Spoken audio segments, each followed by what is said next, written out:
வெனிசுலாவுடன் தொடர்புடைய இரண்டாவது எண்ணெய் கப்பலை அமெரிக்கா கைப்பற்றியுள்ளது.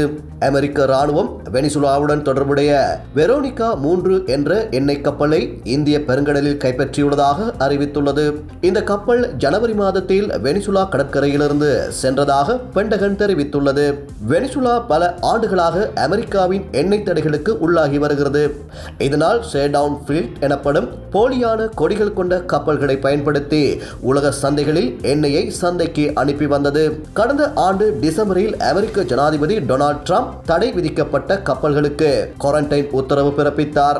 அதன் பின்னர் ஜனவரி மாதத்தில் வெனிசுலா ஜனாதிபதி நிக்கோலஸ் மதுரோ அமெரிக்க ராணுவ நடவடிக்கையில் கைது செய்யப்பட்டார்.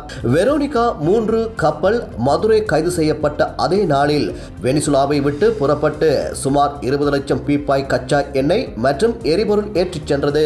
இந்நிலையில் குறித்த கப்பல் ட்ரம்ப் உத்தரவை மீறி தப்பிக்க முயன்றது. கரிபியன் கடலிலிருந்து இந்திய பெருங்கடல் வரை அதை கண்காணித்து இறுதியில் கைப்பற்றினோம் என்று பென்டகன் தெரிவித்துள்ளது.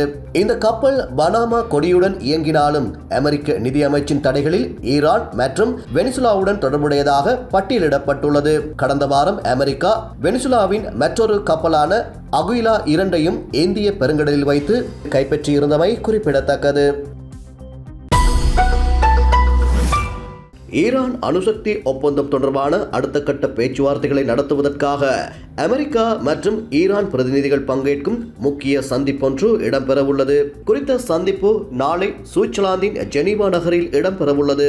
இந்த முக்கியமான சந்திப்பில் அமெரிக்க ஜனாதிபதி டொனால்ட் ட்ரம்பின் சிறப்பு தூதுவர்களான ஸ்டீவ் விட்காஃப் மற்றும் ஜாரெட் குஷ்னர் ஆகியோர் கலந்து கொள்வார்கள் என எதிர்பார்க்கப்படுகிறது.